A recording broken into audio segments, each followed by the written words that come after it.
si tawi ɗon e quartier on fulɓe iwdi mon ko pullo. Si goɗɗo wiita seeludale laamu ɗum probléme mala hito meelo tertemo ton. Mo wi hajjalmatu moƴƴa probléme mala. Mo wi bawuri moƴƴa emo boni probléme mala. Mo wi pullo moƴƴa yo ɓole. Ɗum ɗon min mi faala. Mo wi a natata cooriyagal ma ɗum fi ka ɓullo négocier ton hakkunde mon wonɓe ɓen ton hokkonmo ko hilno. Mo wi boutique pullo yo sunne pullo fi ko pullo yo sunne régulé fi makko solution fo ɗum ton sabbo sellu ɗum ton sabbo goɗɗo onon wonɓe ɓen ɗon créé code hakkunde mon ton siko Bamako won ɗon siko Dalaba won ɗon siko Kanka won ɗon siko Madina won ɗon kala wiɗo pullo moƴƴa so yimo so wari ñawle mo to ñawlumo inne ala watta. Mo wi sellu moƴƴa probléme mala mo wi sellu laamata ko ɗum ko hakko probléme maɓɓe to onon s'en fout ɗum concernant ko politique mo wi ni sellu laamata ko probléme mala ɓarno Allah to waɗumo ay fuy. Mais mo wi ni pullo ɓo yo ɓolemo ton to landu ay goto. No ɗo de balɗe ɓenni e Abdoulaye Danaba avant tout ɗema ɗo vidéo miɗo faala teddingol abonné jango wiyeteɗo Sarafou Diallo iwdi Mali yembere jooɗiɗo Mali Bamako o wilan wo himo neldilan doloke yomi naɓu mesure angono de dalo himo moƴƴindelan doloke haray himo welti golle ɗe min kadi miɗo weltanimo haray ko Sarafou Diallo wiyete komo Mali yembere ɓe Mali mbe o fimon dow o noddilanti o wila Blay adana mesurement mi hokkete doloke mi neldete doloke gratuit bi Allah tagilan ko ɗo mi yi'i landiɗo lanɗum hare fima dow mi yaha e Mali yembere sabu ma simi mayali mi tippa e kabiro ma e bemma je te promets. Bref hare mi waɗino ɗo vidéo ji hare abonné ɓe weltane Sarafou Diallo Mali ɓe Mali yembere fimon dow merci. Hare mi waɗno ɗo vidéo fi pullo yo daro wakkilo hare litton wona wonu fi litto e la chelo dale Diallo litton ko wonu lit de conviction.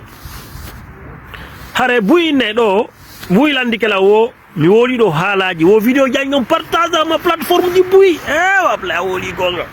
he mbeɗa yiɗuma ɗa yiɗi gonga mais est ce que hiɗe hutorde koyon hutoro hay woɓɓe wiila wo yomi créyu compte Orange Money ma ko mbuuɗi ara hara min mi seeray ɗum ɗon wigol kono pullo dartoto hono woni solution min mi kala ko fi mbuuɗi yewtete fi rewɓe labbaɓe mi tawetake ɗon siɗa faala ɓuttu kanna ɗo kala ko fi mbuuɗi yoɓete ta wonu hoore rewɓe daneɓe ko woodi e jimi e gami meefi yo seeɗa sina ɗo ñande goo ko witere wonanayma militant on ko honno koye ɗetti conscience si tawi ɗon e quartier on fulɓe iwdi mon ko pullo. Si goɗɗo wiita seeludale laamu ɗum probléme mala hito meelo tertemo ton. Mo wi hajjalmatu moƴƴa probléme mala mo wi bawuri moƴƴa emo boni probléme mala. Mo wi pullo moƴƴa yo ɓole. ɗum ɗon min mi faala. Mo wi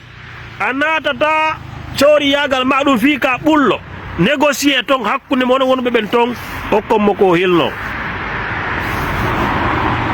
Mo wi boutique pullo yo sunne pullo fi ko pullo yo sunne régulé fi makko solution fo ɗum ton sabbo sellu ɗum ton sabbo goɗɗo onon wonɓe ɓen ɗon créé code hakkunde mon ton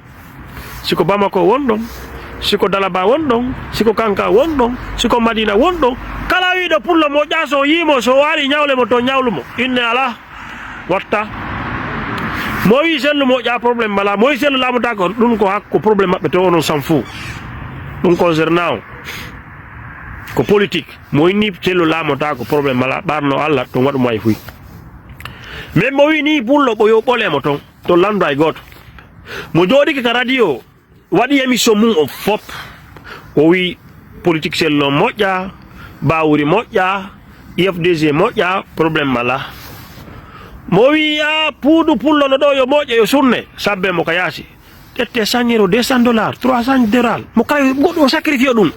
o yolta tum ɓolon mo ɗon lanni goɗɗo go wolay wolta. Mo wi ɗo e pullo suudu yo sonne iɗo gandi mo ko sociaux ji laabi yite tongonon kadi wadon sataka hoyi wadon gunuti ko wette gunuti régile fi makko ton sabbo dum goto ton sabbo dum bemmum ton sabbo dum nene mum yide don inno he o dogo yawi kay régile fi makko on andi onno afro américain be bari be segregama américain be créé banque créé on banque ji hakkunde mon créé mouvement hakkunde mon ba dungo wi men lamo ta ko bari ko men pullo problème mala boy pullo moja sari ka boutique taw nyawlumo inno ala sulla mari mbodi yemo sala nyawlta si pullo warama ferme buketo mon ko joddon kasudo point si tawi sabu ko o pullo si tawi ko be wajrimo konko sabu ko o leñol makko ngol wajrimo ok mais si tawi wadtu wara na sabu leñol makko terte o yejo so batati dunga mo yeyi fuuta enni pullo lamo ta ko bolemo régile hakkunde mon to régile on ton sabbo dum goto to labbo dum sellu ton habbo dum e onno ba Ousmane ba wuri ma dumbuya o mo wi andi fulbe ngata maga si tawi be attaka fi ko be fulbe mi in régile fi makko si tawi don mari fere haraka justice do ngandi ko wondo non justice on wonani on son porti plainte justice on régile ya ka justice terte violence mais tawi do ngandi son yehi lamu warata fus kamba kadi be terto hoje mon régile to ngakuje mon pay ko no wudi ka quartier woy be dette ko yete nyingili nyangala ko bonata ko eden ko tetta bon hakkille de madum da terte dum ko Allah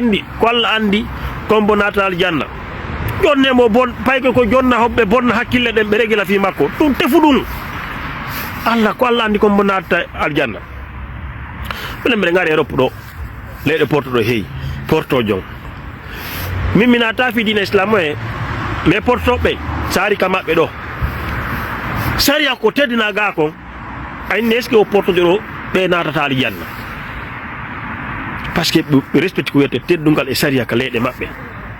mo dekoni bolemo mo wita pullo lamo to nyawlu on si goddo jari ka réseaux sociaux gi do on andi o do ko wido pullo ko ni so ari ka place mo inno miala da mari mbudi nyawlan company miala terminé solution fono accompagnons aussi mamme wono ba mi ko nomi solution woro be Gambi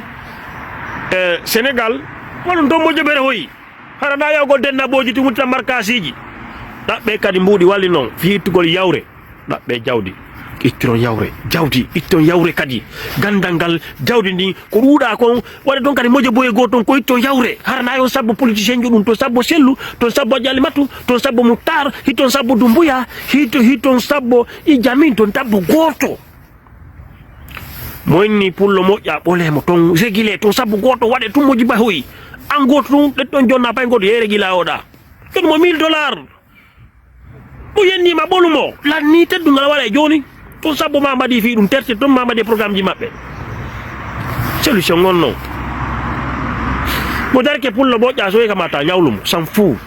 inno ala ñawla mi o ñawlata ala fop no yawgalla ayni me moƴƴa me ñawlatama fanka bude bana on mo piete o jatta ko dum wadon to mo jabo hakkude hay ko ndido tattunayo kala vil ko on dum wade ni on ben ñol lamo tako ben dum no fanke problème onon kadi joni ndire juude